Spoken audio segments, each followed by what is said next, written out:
ആരംഭിക്കലാങ്ങളാ. ഈ നാട്ടുകാർ ഇന്നേ വരെ കാണാത്തൊരു സാധനം കാണിച്ചു തരാം. എന്താ മച്ചമ്പി ഇത്? എന്നോടാണ് ചോദിക്കുന്നത്. എന്താ ഇത്? ഇതൊരു ഒഴിയാബാധയല്ലോ. ഈ പൊണ്ടാരം എന്നെ തൊലച്ചേ അടങ്ങ്. ഇവന് ഞാൻ എന്താ ചെയ്യേ? രാവിലെ 11:30 നീ താമസിക്കുന്നിടത്തോട്ടൊരു വണ്ടി വരും.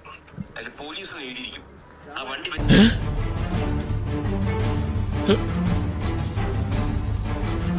നീയും ഭാര്യ എല്ലാം കൂടെ അങ്ങോട്ട് വന്നേച്ചാ മതി. ഞാൻ പറഞ്ഞ് ഏർപ്പാട് ചെയ്തിട്ടുണ്ട്.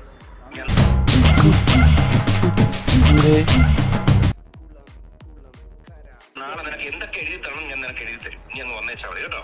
ഞാൻ വേറെ ഒന്നും തെറ്റായിട്ട് ചോദിച്ചത്. നിന്റെ തെറ്റും ശരിയും നീ ഇങ്ങോട്ട് എടുക്കണ്ട. അവൻ പട്ടിയെ കൊണ്ട് നീ എന്റെ മോളെ ഇപ്പൊ വിളിച്ചിട്ട് നീ അനാവശ്യം പറഞ്ഞില്ലേ? നീ എന്തോ വിരട്ടി നോക്കണ. ഇവന്മാരൊന്നും ജീവിതകാലത്ത് നന്നാവില്ല. അയ്യോ പറഞ്ഞില്ല. അല്ലല്ല പിന്നെ നീ എന്താ പറഞ്ഞത്?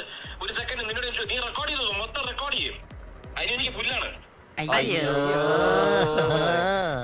നീ എന്താ ഇപ്പൊ വിളിച്ചു പറഞ്ഞ? നിനക്ക് പേപ്പർ എഴുതണ ഏത് ചാനലാണ് വന്നത്? നിന്നെ പറ്റി നിന്റെ ഭാര്യയെ പറ്റി ഏത് ചാനലാണ് വന്നത്? നിങ്ങള് വേറെ കച്ചവടം നടത്തുന്നത് ഇവിടുത്തെ സാധനം കൊണ്ടുപോയിട്ട് ഇവിടുത്തെ ഗസ്റ്റുകളുടെ കൂടെ നമ്പർ എടുത്ത് അവർക്ക് നിങ്ങൾ കച്ചവടം ചെയ്തല്ലേ? ഒരു കയ്യബദ്ധം നാറ്റുകരുത്. ബെന്നിക്കുട്ടി, ഇനി നീ ഇവിടെ നിൽക്കണ്ട. വെക്കോ, ബാംഗ്ലൂരോ മൈസൂറോ എവിടെ വേണമെങ്കിലും വെക്കോ. പറയുന്ന അങ്ങോട്ട് കേട്ടാ മതി. ഇനി ഇവിടെ ചിലതൊക്കെ നടക്കും. അതൊന്നും നീ കാണുകയും കേൾക്കുകയും വേണ്ട.